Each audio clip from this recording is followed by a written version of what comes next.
are in the world. We're back again with another Two Question Tuesday. We have with us today, we have Barbara Richards, who is, her title keeps changing.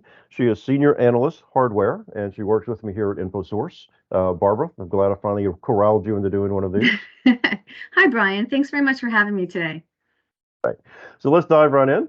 Um, COVID boosted sales for the lower volume document scanners. And as office work sort of looks to be officially becoming a hybrid environment, do you think that market will continue to see a steady growth? That's an interesting question. We did a lot of research around pre and post COVID and looking at the data that Infosource has as it relates to what we call distributed scanning. And we saw kind of a shift during COVID from back office, or what we would traditionally call batch scanning, to what we include as distributed scanning. That's in personal, desktop workgroup, and departmental scanners.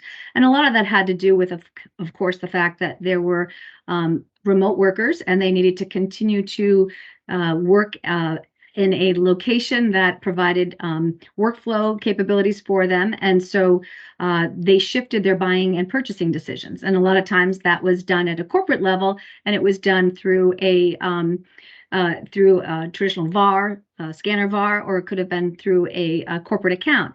And now you have these people all over the country trying to, develop a work collaboration office, and they were looking for a scanner to provide those solutions for them. So e-tail and mass retail grew during the pandemic, and the distributed scanner segment grew based on the fact that these people were purchasing things maybe through petty cash, through restraints in budgets, and so they had to kind of shop around for the right choice for them.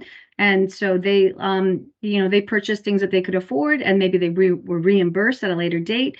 And everything was kind of ad hoc, right? Because this was the very first time that people were under this type of environment. And so they had to create a traditional work environment in a very short period of time. So the second part of your question was, as it becomes more of a hybrid environment where we're starting to see a shift back to the office for some larger organizations, how does that shift and change in terms of the distributed scanner segment?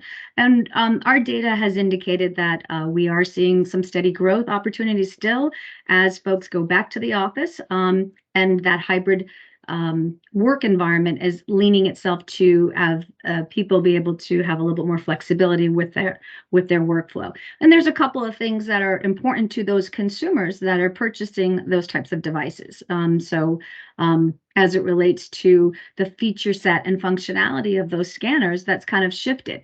I wouldn't believe that we'd be talking about network scanners or 4.3-inch touchscreen designs on these devices in 2023, but we are, and that seems to be led by a consumer trend to more user-friendly, more smaller design, smaller footprint, and the feature set has shifted to security and network or Wi-Fi support. Okay. So that's actually maybe you jumped the gun a little bit, but it's also a good lead into the next question, which is, okay. how has and will the move of office work to a hybrid environment affect scanner design? I mean, you mentioned the larger touchscreen Right, just there. right. I mean, obviously, without that on-site tech support, it seems to me that the equipment needs to be as simple as possible because, as we all know, users are idiots, right? That includes me.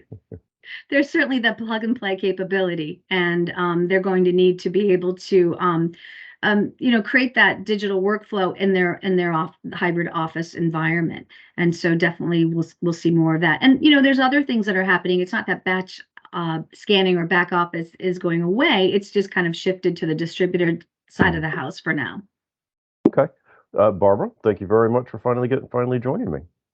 Great. Thanks very much for your time. I appreciate it.